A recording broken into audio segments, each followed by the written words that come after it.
Escuela Sabática Viva es un programa de apoyo para la Iglesia cuyo objetivo es convertir cada clase en una unidad de acción que practique el compañerismo, estudie la Biblia y experimente la misión como estilo de vida.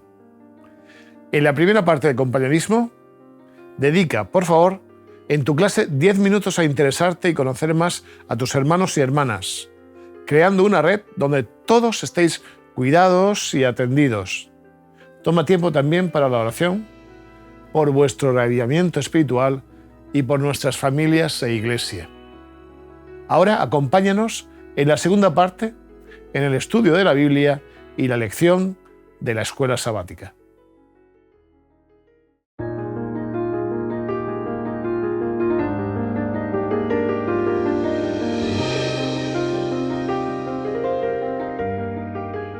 Bueno, quiero deciros que me siento alegre, casi puedo decir que feliz. Bueno, vamos a ver cuando acabe esta serie de lecciones si puedo seguir afirmando lo mismo, porque voy a poder compartir con vosotros y con un montón de gente unos cuantos momentos que me parece que van a ser de instrucción. Estamos ante una escuela sabática que hablan de libros de la Biblia. No sé si sabéis, si no os lo digo yo, que en el organigrama, ¿no?, de las actividades de los temas que tienen que ver con las escuelas sabáticas, periódicamente nosotros vamos estudiando libros de la Biblia. Sí. Y esos libros de la Biblia, pues en un ciclo de una serie de años se estudia casi toda la Biblia completa, ¿vale? Estamos esta vez con Esdras y Nehemías, que no son tan conocidos. No. Mateo todavía, ¿no? Pero Esdras y Nehemías no son tan conocidos. Y tenemos con nosotros a Esther, ¿de acuerdo? Hola. Que nos va a orientar bien, y a Eric, en un área más bien histórica. Sí. Así que estamos en esta primera lección, en lo que podríamos decir, en una lección de contexto, que nos ayuda a entender un poco el momento histórico, el momento literario, el momento teológico de la escuela sabática, ¿no? Y bueno, pues siguiendo un poco y trabajando sobre la escuela sabática, no vamos a seguir cada día a día, sino vamos a trabajar sobre ella, edificar, construir sobre la escuela sabática. Pues vamos a ver un poco ese material en torno, ¿no?, a esa introducción. Así que me gustaría, Eric, que nos puedas iluminar con relación al ambiente histórico de Esdras y Nehemías. Pues sí, a ver, el tema que tenemos aquí con Esdras y Nehemías y que hace que sea un poco complicado de estudiar a veces, o la gente le cuesta un poco entenderlo, es que no son libros históricos en el sentido de que no están escritos de forma cronológica. Entonces a veces es un poco lío, ¿no? Porque estás viendo cosas que aparecen en el libro antes, pero realmente en la historia aparecen después. Sí. Entonces creo que es un poquito importante, o sea, es bastante importante contextualizar un poco primero. Bueno, estamos en la fase del Imperio Persa, justamente después de que Ciro conquiste Babilonia, y tenemos varios momentos importantes en los dos libros, más o menos se van tocando todos. Duran unos 100 años, más o menos, desde el primer decreto de Ciro hasta que se construye la muralla, que es más o menos el tiempo que tenemos en estos dos libros. Ciro, que es el que conquista el Imperio Persa y que más tarde se convierte en emperador, da el permiso para que los israelitas vuelvan a Jerusalén y empiecen a reconstruir la ciudad, ¿vale? Esto sería en el año 536 a.C., ¿vale? Evidentemente en este momento los israelitas cuentan con el favor del rey y demás, pero el problema es que el reinado de Ciro dura muy poquito después de esto. En el año 530 hay un cambio de emperador, que sería el rey Cambises, que viene después, que conquista Egipto. Esto es importante porque Jerusalén estaba en el camino, entre el Imperio Persa, la capital de Persia, y Egipto. Entonces tenían que pasar por Jerusalén. Esta situación geográfica va a ser importante en el resto de decretos que vamos a ver con los israelitas. Pasamos por varios gobernadores y dentro del Imperio Persa hay otros dos emperadores que nos interesan. Primero es Esmerdis, que es una especie de usurpador, porque realmente no es legítimo. Y en este momento hay un problema porque Esmerdis deja que sus tropas, o incluso ordena que sus tropas, destruyan muchos templos. Entre ellos, probablemente, no lo tenemos claro, pero probablemente el de Jerusalén, y probablemente sea una de las razones por las que se para la reconstrucción. Tras él llega Darío, que vuelve a hacer que los israelitas puedan reconstruir el templo, y más o menos en este momento es donde aparece el mensaje de Ageo. que aparece dentro de nuestro timeline, digamos, ¿no? Y luego, muy rápido, para no pasarnos de tiempo, tras Darío viene el rey Jerjes, que en la Biblia se le nombra como Asuero, en la historia de Esther, y tras él llega Artajerjes, que para nosotros es el rey más importante en este sentido, porque da 3 decretos / permisos que influyen en la vida de Esdras y Nehemías. El primero, en el año 457, es el permiso que le da a Esdras para ir a Jerusalén a seguir trabajando en el templo y el dinero que le da, que esto ya veremos por qué es importante después. Entre el 457 y el 444, no tenemos exactamente claro en qué momento, también veremos el porqué en otra lección, le da permiso a los samaritanos para parar la construcción del templo y, por último, en último momento, en el 444, le da el decreto a Nehemías para que vaya a Jerusalén y pues reconstruya la muralla, y aquí más o menos termina nuestro timeline. Entonces es importante que se marque la cronología para entender los 2 libros. Muy bien, muchas gracias. Como tú muy bien has dicho, estamos Imperio Persa, con todo lo que implica el Imperio Persa. No solamente esto es Aladín y toda esta serie de cosas, sino es mucho más, ni Irán, nos situamos geográficamente en la zona de Irán.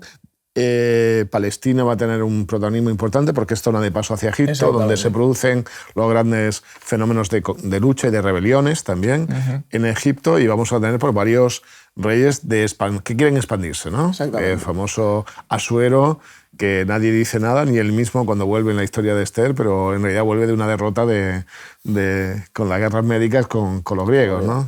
La gente que recuerda 300 y toda esa serie de películas están en ese entorno. Entonces estamos en esto.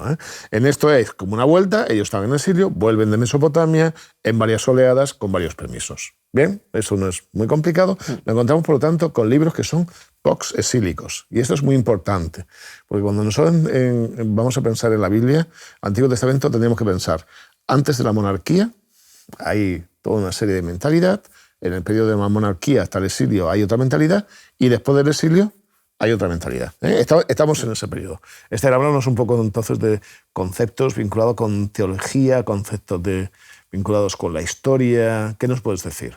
Bueno, que muchas veces se ha discutido si realmente la Biblia es un libro de historia, ¿no?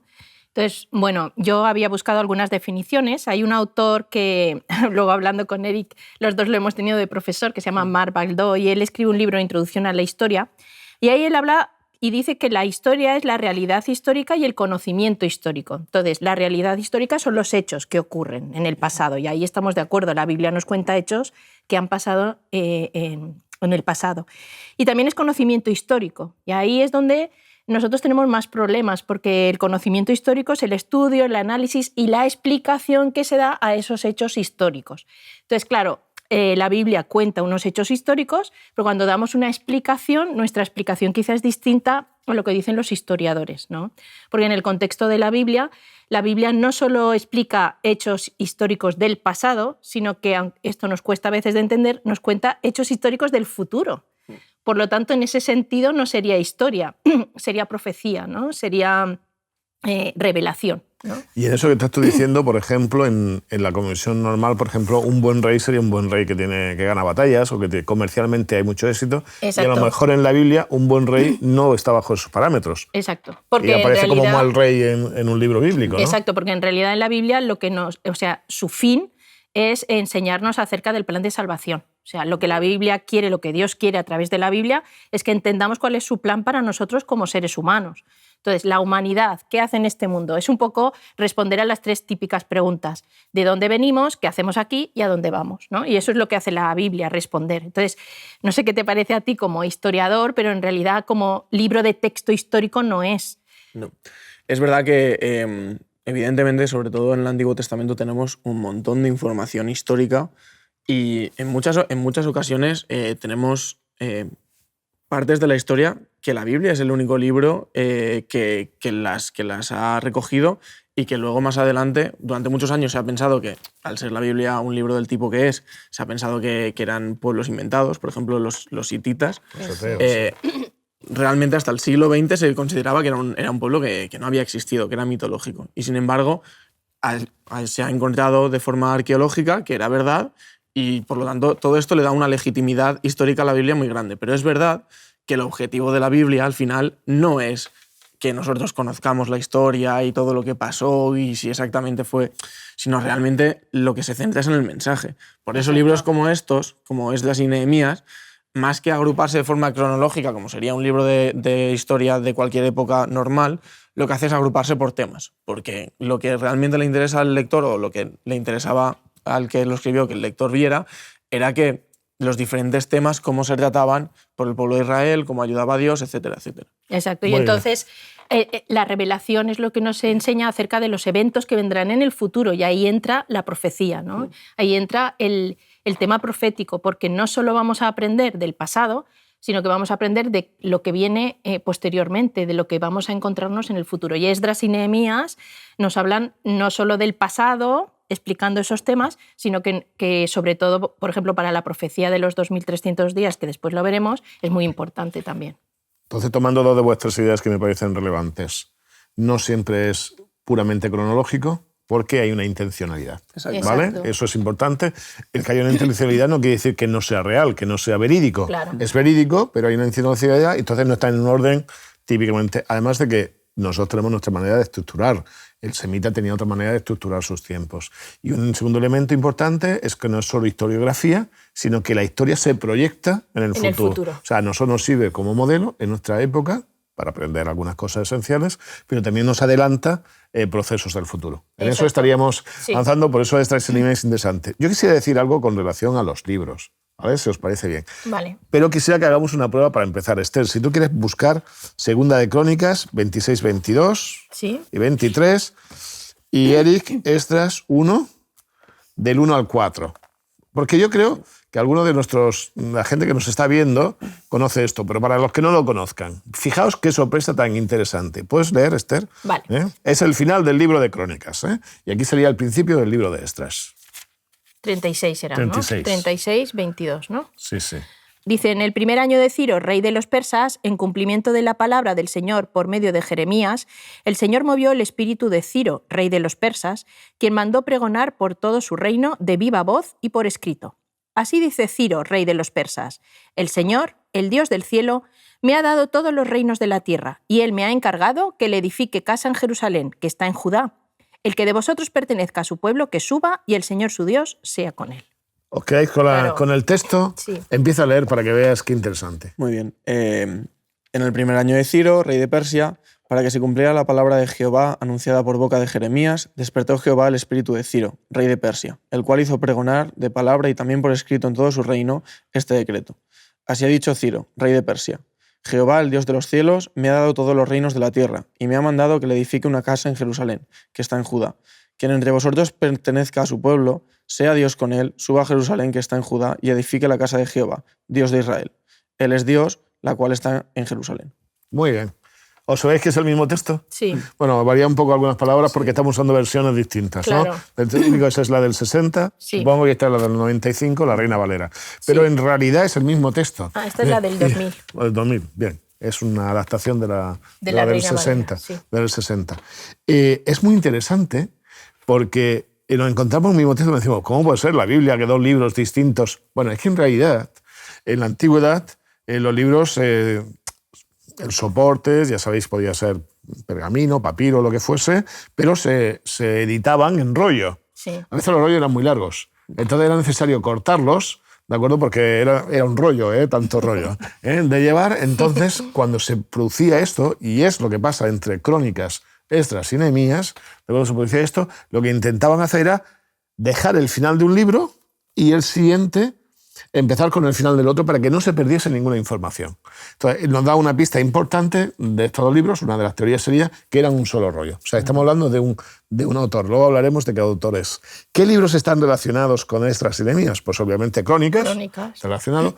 Crónicas es muy interesante porque Crónicas es una segunda versión de la historia contada de Israel y Judá. Está el libro de Reyes y luego Crónicas. El libro de Reyes sería cómo se cuenta la historia por la gente del pueblo, ¿vale? Y Crónicas sería cómo se cuenta esa historia oficialmente. Es un cronicón, diríamos, si alguien que conoce historia. Entonces vamos a ver que el libro de Crónicas es todo súper oficial, muy bien y tal. Por ejemplo, en la vida del rey Manasés, los detalles turbios del final de la vida del rey Manasés en Reyes se presentan de una manera y, sin embargo, en Crónicas como que se suaviza un poco más porque comprende más cosas de la vida personal y del arrepentimiento de Manasés. Entonces, ese libro está relacionado con el de Nehemías. ¿Qué más libros tenemos relacionados? Tú has mencionado antes a Ageo, Ageo y Zacarías, más el libro seguramente en el periodo intermedio entre Zorobabel seguramente y Esdras y Nehemías. Son libros que están a colación de lo que estamos estudiando. Tenemos el libro de Esther. De hecho, Esther está escrito en un lenguaje de mucha influencia. Hay muchas palabras persas. Toda la parte que habla del desfile de bellezas de Miss Universo, Miss Persia, ¿no? Que aparecen muchas de las palabras técnicas, son palabras persas, Sí. cuando habla de cosmética y tal. O sea que estamos imbuidos de todo ese mundo. Y hay otro libro que no todo el mundo lo asocia, pero que forma parte y que hay un gran debate sobre quién es el autor, que es Malaquías.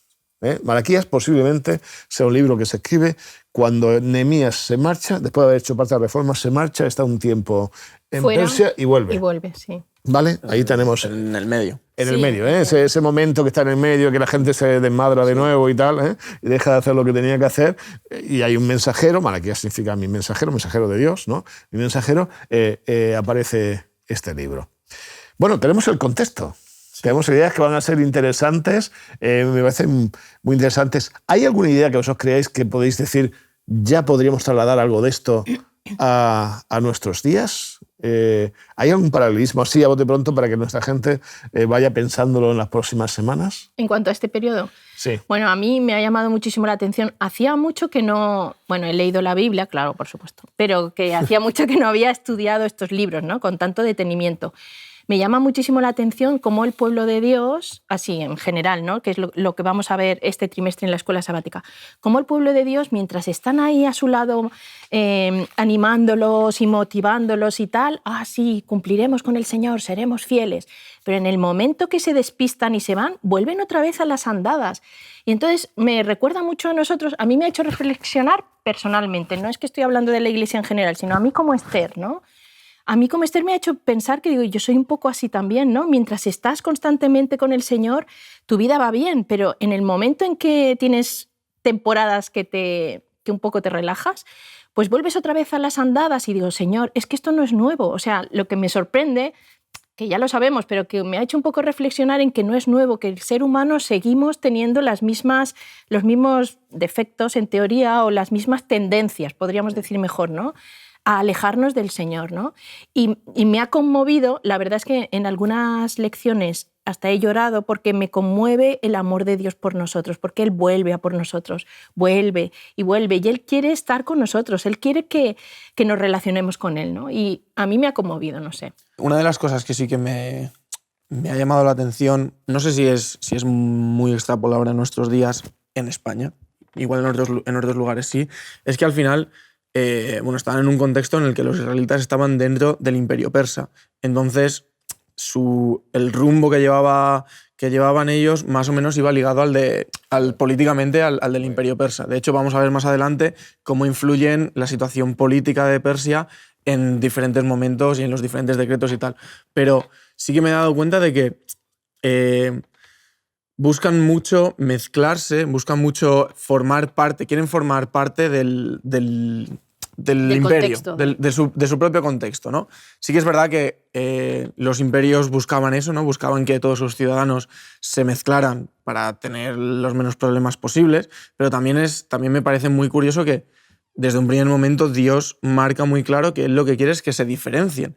Entonces está esa lucha ahí entre lo que Dios quiere, que es que se diferencien y que sean claros, o sea, una diferencia clara con el resto, y cómo ellos cada vez que pueden como que se intentan mezclar con asimilarse, el resto. ¿no? Y Se van asimilando, sí. Bueno, que eso hasta hoy día pasa bastante. Claro, eso quiere decir que igual En el tema cultural es mucho más claro, en el tema político igual no tanto, por lo menos aquí en Europa, pero en el tema cultural yo veo que sí que buscamos en muchos casos el tema de encajar, ¿no? El tema de no ser excesivamente diferentes para que no nos digan... Que no se Para note que no te demasiado, ¿no? señalen. Exactamente. Muy bien, estoy contigo. A mí me ha llamado mucha atención, yo me identifico, en algunos aspectos me identifico bastante con Esdras, como filólogo, ¿no? Porque Esdras, no sé si sabéis que fue el que recopiló el canon del Antiguo Testamento, de hecho crea hasta casi una manera nueva de escribir, es el primer escriba oficial para los judíos. Sí. De hecho, el judaísmo empieza con Esdras, ¿eh? Cuando la gente dice, los judíos, bueno, antes de Esdras eran judaítas, no eran judíos, ¿vale? Porque el judaísmo es una variación de la religión, ¿no?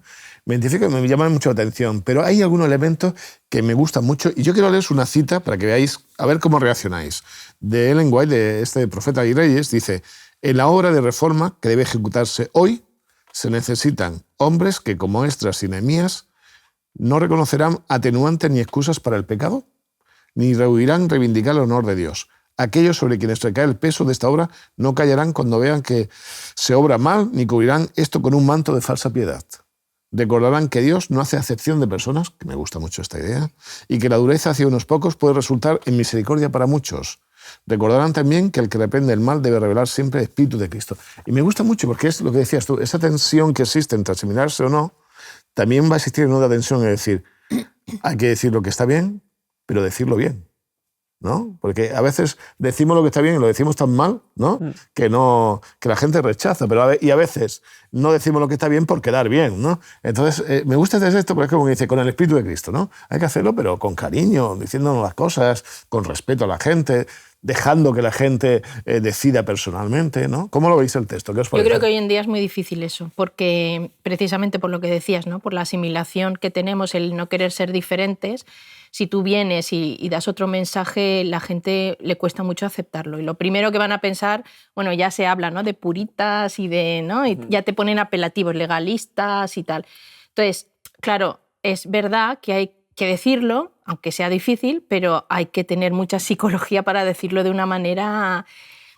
también hay que entender que los tiempos son distintos, ¿no? Claro. Porque en aquella época se levantaban estos profetas que venían de parte de Dios y el pueblo estaba como más identificado. Ahora tú te levantas así y das mensajes como Esdras y Nehemías y, bueno, la gente no creo ni siquiera que te escuchara. No, pero yo creo que la ventaja que tenemos hoy en día es que, claro, no es lo mismo la religión que tenían antes de Jesús que la religión que tenemos después de Jesús. Y no es lo mismo el concepto que se tenía de Dios en aquel entonces, Claro, que era muy claro. igual a todos los dioses que había, muy terribles y demás, que el Dios de amor que tenemos hoy en día. Entonces, claro, la ventaja que tenemos nosotros es que podemos hablar de parte de Dios de forma, o sea, como dice Víctor, contacto, ¿no? Claro. Intentar, no tenemos ya que recurrir a como iban Esdras y Nehemías, a esto se hace así, porque se tiene que hacer así, y si no estáis de acuerdo, pues igual tenemos problemas, ¿no? Entonces tenemos esa ventaja y creo que lo tenemos que utilizar, ¿no?